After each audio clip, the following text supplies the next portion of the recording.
tak nak juga sampai jadi infection.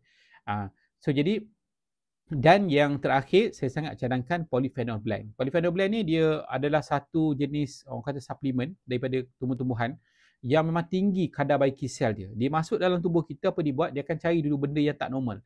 Dia akan cari dulu benda yang kronik. Dia akan settlekan benda tu. Itu ibarat dia punya fungsi hebat dia lah. So jadi apa yang dibuat untuk ni? Sebab dia bantu untuk naikkan metabolisme, dibantu untuk betulkan kerosakan sel,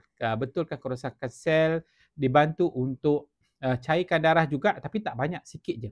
Sikit je. Kalau orang ada masalah dia ambil produk cair darah, tak ada masalah. Cuma tak boleh ambil sekali dengan ubat lah, dia kena ambil asing sikit. Kita akan ajar teknik pengambilan dia.